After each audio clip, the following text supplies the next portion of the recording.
Yeah. One thing I want to actually build on what you said, Wali, is that, and this is what I learned after moving to North America, right? Because I think um, system in which you operate also plays a huge difference, right? For example, when I was in Dubai, you have a lot of disposable income, and a lot of people, that I speak to now, even in Canada, who still have that desire that, oh, I wish I could go back to Dubai. Is when I ask them, okay, what is the one Yeah. reason?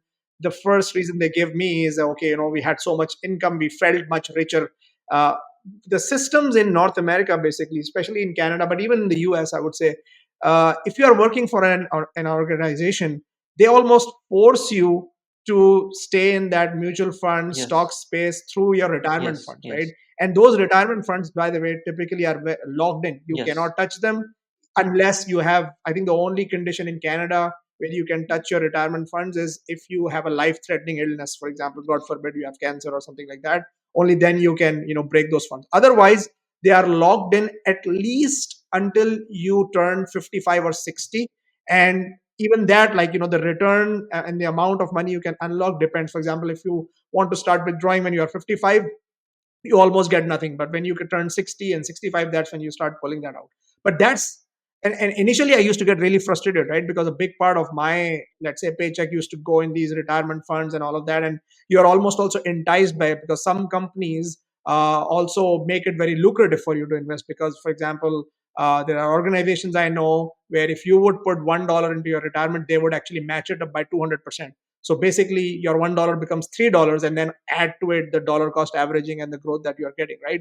So while initially it was very frustrating from me, and it was like a cultural, like a financial shock when I moved from Dubai, but after a few years, I realized that this is an excellent model because it's forcing me to save for a time when I will not have income, right? So if physically I'm able by that age, that's a blessing. I could be working, but what if I have, God forbid, a terminal illness or something like that? At that age, I'll need those funds. So I think in the West, they have built a system that kind of forces you to invest in those mutual Yeah. funds, and Yeah, so on. actually, there are two things I want to just expand on this. There is one thing is about this.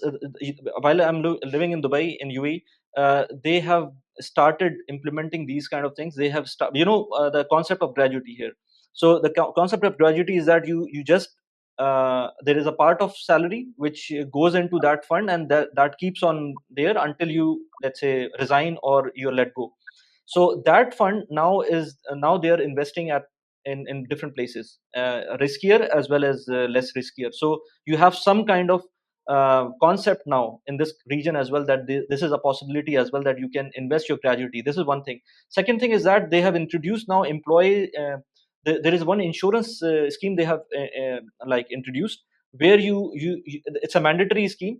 You have to invest a very small amount, let's say 60 dirhams for a year, and that will make sure that, let's say, if you are let go of from your company, you will be given 3 months of basic salary into your account, no questions asked. So this is something which they are working on, some kind of a pathway to that kind of thing. But having said that, the problem is still, if you're living in the Middle East, you are still on your own.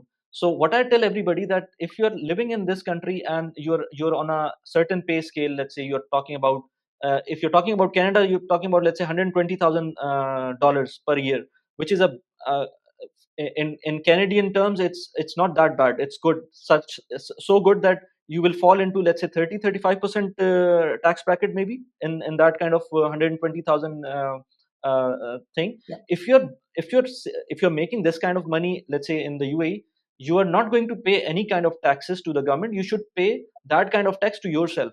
So you should be trying to save and invest 35 or 30% of that income, because the person who is getting $120,000 after tax in Canada, he will still try to save something.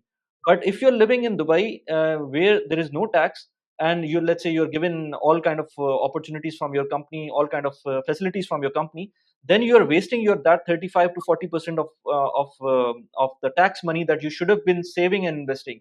So there are a lot of things. This is a mind game, basically. If you try start you start playing this game, and think about it as a game, then it will be much better and much more fun, let's say, you can say that. Otherwise you will not, I would say, you will not gain anything living in this country for a long period of time, even though you're getting tax free income.